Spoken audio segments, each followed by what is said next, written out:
नमस्कार दोस्तों, बीएस गुरु एजुकेशन में आपका एक बार मैं भूपेंद्र सिंह फिर हार्दिक स्वागत करता हूं। चलिए देखते हैं 13 जनवरी के करंट अफेयर्स। तो फ्रेंड्स, आइए देखते हैं हमारी पहली न्यूज़ क्या होने वाली है।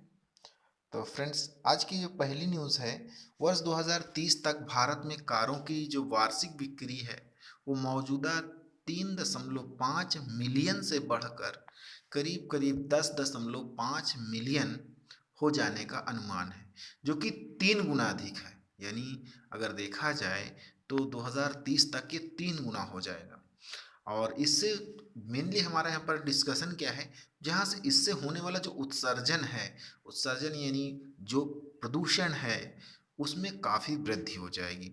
और भारतवर्ष 2019 तक वाहन पंजीकरण के उच्चतम चक्रवृद्धि वार्षिक वृद्धि दर 10% के साथ पांचवा सबसे बड़ा वैश्विक कार निर्माता भी है। और भारत में वाहन ऊर्जन उत्सर्जन जो है, जो भारत में वाहन से उत्सर्जन होता है, वो शहरी क्षेत्रों में वायु प्रदूषण का एक प्रमुख कारण वाहनों का उत्सर्जन है। ठीक है। और आमतौर पर वाहनों से होने वाला जो उत्सर्जन है, वायु गुणवत्ता के श्वसन स्तर पर पार्टिकुलेट मैटर यानी PM2.5 का 20 से लेकर 30% योगदान देता है। और PM2.5 जो है उन कणों को संदर्भित करता है। यदि अगर बात करें PM2.5 की, यानी पर्टिकुलेट मैटर 2.5 की, यानी 2.5 की, तो उन कणों को, यानी ये वो कण हैं जिनका व्यास यानी जिनकी मोटाई एक तरीके से कह सकते हैं 2.5 माइक्रोमीटर से कम होती है, यानी मानव बाल की तुलना में 100 गुना अधिक पतला। यानी यदि मानव बाल की बात करें तो उससे भी 100 गुना अधिक पतला और लंबे समय तक निलंबित रहता है। अध्ययनों के अनुसार वाहन हर वर्ष PM2.5 के लगभग 290 गीगाग्राम यानी का उत्सर्जन करते हैं। और साथ ही भारत में कुल ग्रीन हाउस गैस GHG उत्सर्जन का लगभग 8% परिवहन क्षेत्र से होता है और दिल्ली में यह 30% से अधिक है। तो इस प्रकार से ये एक शोचनीय विषय है कि अंधाधुंध गाड़ियों का बढ़ना यानी वाहनों का बढ़ना और हमारे लिए काफ़ी हद तक प्रदूषण का एक बहुत बड़ा मुद्दा है। बात करते हैं वाहन उत्सर्जन विश्व में की क्या स्थिति है। परिवहन क्षेत्र कुल उत्सर्जन का 1/4 हिस्सा है, जिसमें सड़क परिवहन 3/4 उत्सर्जन कुल वैश्विक CO2 उत्सर्जन का 15% के लिए जिम्मेदार है। और इसी प्रकार से जो सबसे बड़ा हिस्सा है वो यात्री वाहन है, जो लगभग 45% यानी कार्बन डाइऑक्साइड उत्सर्जित करते हैं, यानी CO2 उत्सर्जित करते हैं। और यदि यही स्थिति बनी रही तो वर्ष 2020 की तुलना में वर्ष 2050 में वार्षिक GHG जो है आपका उत्सर्जन 90% अधिक होगा। भारत में उत्सर्जन कम करने की यदि पहल की बात करें तो BS4 से ले भारत स्टेज 6 मानदंडों में बदलाव किया गया है, यानी BS5 को जो है एक बार उससे आगे बढ़ गया है। भारत चरण यानी जो हमारी गाड़ियां हैं, अभी फ़िलहाल आप सभी लोगों ने न्यूज़ देखी होगी कि जो पहली गाड़ियां थी उन्हें जल्दी सस्ते दामों पे बेचा गया और जो अब मार्केट में हमारी बाइक आ रही हैं वो BS6 मानदंडों पर हैं। तो भारत चरण यानी BS उत्सर्जन मानक को सरकार द्वारा मोटर वाहन सहित आंतरिक दहन इंजन और स्पार्क इग्निशन इंजन उपकरण से वायु प्रदूषकों के उत्पादन को विनियमित करने के लिए निर्धारित किया गया है। केंद्र सरकार ने अनिवार्य किया है कि वाहन निर्माताओं को 1 अप्रैल 2020 से केवल BS6 वाहनों का निर्माण, बिक्री और पंजीयन कराना होगा या करना होगा। 2025 तक भारत में इथेनॉल मिश्रण का रोड मैप कुछ इस प्रकार से है। फ्रेंड्स, यदि पेट्रोल में आप जो है एथेनॉल का मिश्रण कर देते हैं तो वो उसका जो प्रदूषक हैं उनका उत्सर्जन कम करता है। अगर देखें इस रोड मैप को तो अप्रैल 2022 तक E10 यानी इथेनॉल 10 ईंधन की आपूर्ति करने के लिए इथेनॉल मिश्रित ईंधन के क्रमिक प्रयोग और अप्रैल 2023 से अप्रैल 2025 तक E20 के चरणबद्ध प्रयोग का प्रस्ताव है। तो इस प्रकार से ये न्यूज़ थी हमारी। अगली बात करते हैं, चीन के विदेश मंत्री ने श्रीलंका का दौरा किया। फ्रेंड्स, ये हमारा पड़ोसी देश है। इस बैठक के दौरान चीन के विदेश मंत्री ने हिंद महासागर द्वीपीय राष्ट्रों के लिए एक मंच का प्रस्ताव रखा और यह भी कहा कि किसी भी तृतीय पक्ष को चीन श्रीलंका संबंधों में हस्तक्षेप नहीं करना चाहिए। यद्यपि तृतीय पक्ष के नाम का खुलासा नहीं किया गया, किंतु कई जानकार मानते हैं कि यह भारत के लिए कहा गया था। श्रीलंका यात्रा की मुख्य विशेषता अगर देखें, चीन के विदेश मंत्री की यात्रा में ऐतिहासिक रबर राइट्स पैक्ट 1952 की 70वीं वर्षगांठ के अवसर, चीन एवं श्रीलंका के बीच राजनयिक संबंधों की स्थापना की 65वीं वर्षगांठ के अवसर पर समारोह शुरू करने की परिकल्पना की गई थी। रबर राइट्स पैक्ट के तहत चीन ने रबड़ और अन्य आपूर्तियों के आयात हेतु प्रतिबद्धता जाहिर की थी, क्योंकि श्रीलंका, जो कि रबड़ का प्रमुख निर्यातक है, चावल की कीमत में वृद्धि और रबड़ की कीमत में गिरावट का सामना कर रहा है। चीन के विदेश मंत्री द्वारा कोलंबो पोर्ट सिटी और हम्बनटोटा पोर्ट, जो कि श्रीलंका में है, का जिक्र करते हुए इस बात पर जोर दिया गया कि दोनों पक्षों को इनका सही से उपयोग करना चाहिए।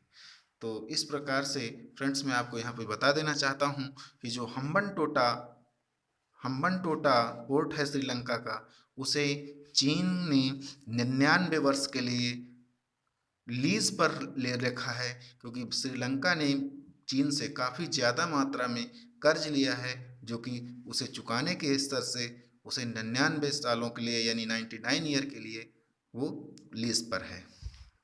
और बात करते हैं चीन और श्रीलंका के संबंधों के बारे में। तो श्रीलंका का सबसे बड़ा ऋणदाता यानी चीन श्रीलंका का सबसे बड़ा द्विपक्षीय ऋणदाता है।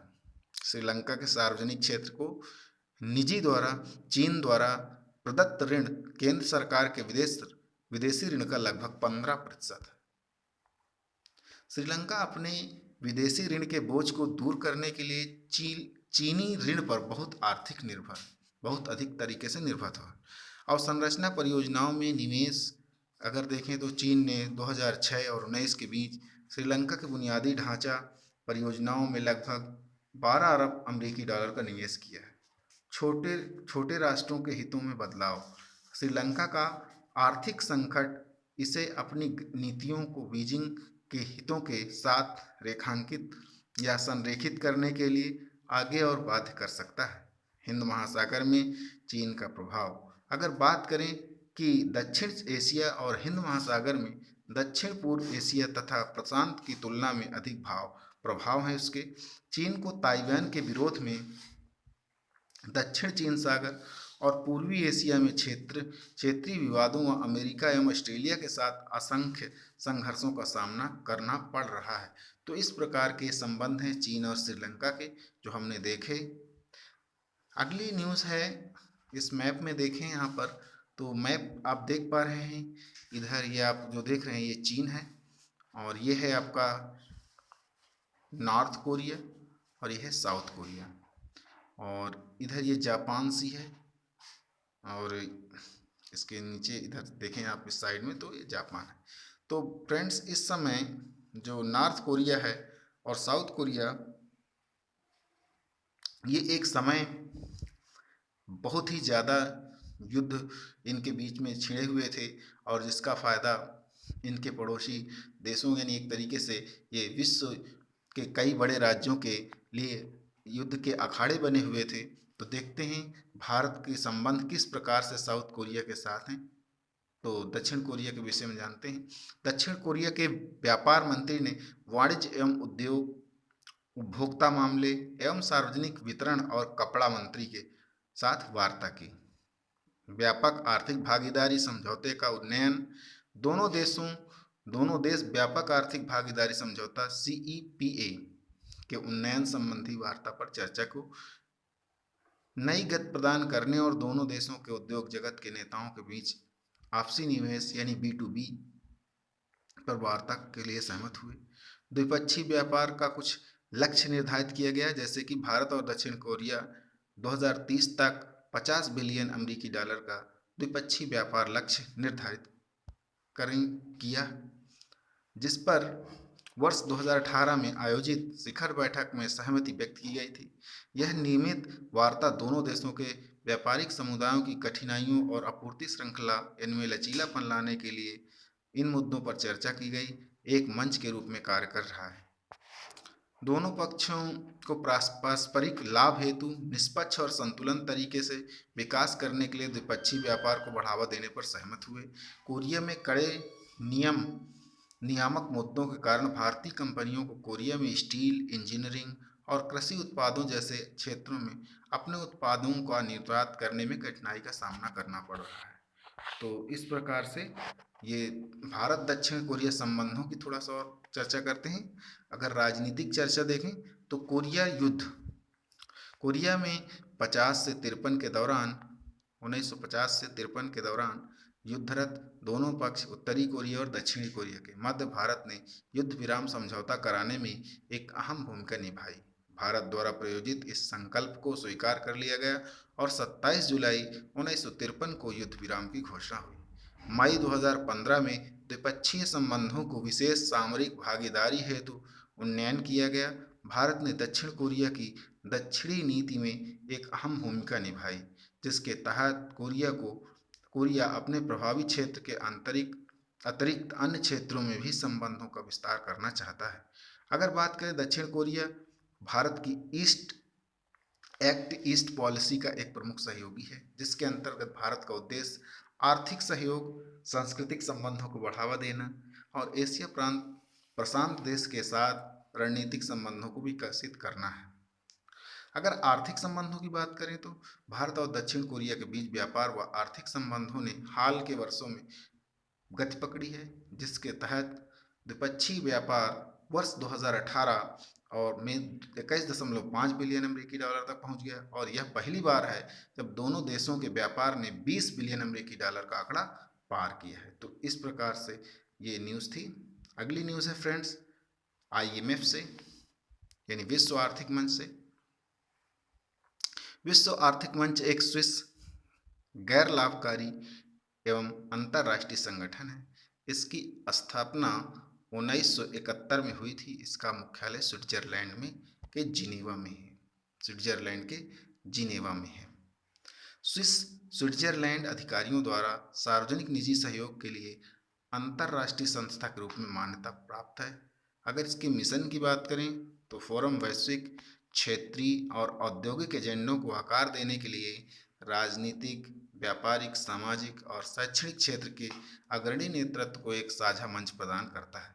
संस्थापक और कार्यकारी अध्यक्ष क्लाउस श्वाब हैं। विश्व आर्थिक मंच द्वारा जारी की जाने वाली अन्य रिपोर्ट्स के विषय में यदि बात करें तो आप देख पा रहे होंगे कि ऊर्जा संक्रमण सूचांक, वैश्विक प्रतिस्पर्धात्मक रिपोर्ट, वैश्विक IT रिपोर्ट और लैंगिक अंतराल रिपोर्ट आदि इसकी प्रकाशित होने वाली रिपोर्ट हैं। तो सबसे शक्तिशाली अभी बात कर रहे हैं हम लोग एक अगली न्यूज़ की। इसमें सबसे शक्तिशाली पासपोर्ट रिपोर्ट हेनले पासपोर्ट सूचांक जारी हुआ है, जिसमें बताया गया है कि सबसे शक्तिशाली पासपोर्ट कहाँ का है। तो यहाँ देखें कि रिपोर्ट आई passport report Henley passport report सूचांक 2022 यानी हेनले पासपोर्ट इंडेक्स में भारत को 83वां यानी 83वां स्थान प्राप्त हुआ है। भारत की पासपोर्ट क्षमता में इस तिमाही में सुधार हुआ है, जो पिछले साल 2021 की 90वीं रैंक की तुलना में 7 पायदान ऊपर है। मौजूदा रैंकिंग वर्ष 2022 की पहली तिमाही के लिए है। सूचांक के बारे में हेनले पासपोर्ट इंडेक्स दुनिया के सभी पासपोर्ट की मूल रैंकिंग है, जो यह बताता है कि किसी एक विशेष देश का पासपोर्ट धारक कितने देशों में बिना पूर्व वीजा के यात्रा कर सकता है। यह इंडेक्स मूलतः डॉक्टर क्रिश्चियन H. केल्विन यानी हेनले एंड पार्टसन के अध्यक्ष द्वारा स्थापित किया गया था और इसकी ranking international air transport association के विशेष डेटा पर आधारित है, जो अंतर्राष्ट्रीय यात्रा की जानकारी का दुनिया का सबसे बड़ा और सबसे सटीक डेटाबेस प्रदान करता है। इसे 2006 में लॉन्च किया गया था और इसमें 199 विभिन्न पासपोर्ट शामिल हैं। इसे पूरे वर्ष वास्तविक समय में और जब वीजा नीति परिवर्तित प्रभावित होती है तो इसका अद्यतन किया जाता है। विश्व रैंकिंग जो है, इसकी वैश्विक जो रैंकिंग है, जापान और सिंगापुर शीर्ष पर है। जर्मनी और दक्षिण कोरिया नवीनतम रैंकिंग में संयुक्त रूप से दूसरे स्थान पर है, जबकि फिनलैंड, इटली और लग्जमबर्ग तीसरे स्थान पर हैं। अगली न्यूज़ है ब्रह्मोस सुपरसोनिक क्रूज मिसाइल की। तो बात कर रहे थे हम इसका जो विस्तार और रेंज है, समुद्र से समुद्र संस्करण का परीक्षण स्टील्थ गाइडेड मिसाइल विध्वंसक INS विशाखापत्तनम से किया गया। ब्रह्मोस मिसाइल को भारत और रूस के संयुक्त उपक्रम के ने तैयार किया है। ब्रह्मोस मिसाइल भारत और रूस के संयुक्त उपक्रम में तैयार किया गया है। ब्रह्मोस मिसाइल को शुरुआत में 290 किलोमीटर की रेंज के साथ विकसित किया गया। मिसाइल प्रौद्योगिकी नियंत्रण व्यवहार के दायित्वों के अनुसार मिसाइल की रेंज मूल रूप से 290 किलोमीटर थी। हालांकि जो है 2016 में MTCR में भारत के प्रवेश के बाद इसकी रेंज 450 किलोमीटर थी और भविष्य में 600 किलोमीटर तक बढ़ने की योजना है। ब्रह्मोस रक्षा अनुसंधान और विकास यानी DRDO तथा रूस के NPOM का एक संयुक्त उद्यम है। इसका नाम भारत की ब्रह्मपुत्र नदी और रूस की मॉस्कोवा नदी के नाम पर रखा गया है। यह 2 चरणों वाली यानी पहले चरण में ठोस प्रणोदक इंजन, दूसरे में तरल रैमजेट मिसाइल है। यह एक मल्टी प्लेटफॉर्म मिसाइल है, यानी इसे जमीन, हवा और समुद्र तथा बहुक्षमता वाली मिसाइलों से सटीकता के साथ लॉन्च किया जा सकता है, जो किसी भी मौसम में दिन और रात में काम करती है। यह फायर एंड फॉरगेट सिद्धांत पर कार्य करती है, यानी लॉन्च के बाद इसे मार्गदर्शन की आवश्यकता नहीं होती है।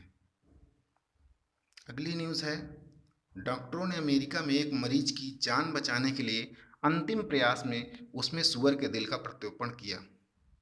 यानी जेनोम ट्रांसप्लांटेशन के बारे में जाने। जेनोम ट्रांसप्लांटेशन मानव में अमानवीय यानी मनुष्य के अलावा किसी अन्य ऊतक या अंग का प्रत्यारोपण शामिल है। सुअर के दिल का इंसान में यह पहला सफल प्रत्यारोपण है। हालांकि यह बहुत जल्द पता चल जाएगा कि क्या ऑपरेशन वास्तव में काम करेगा।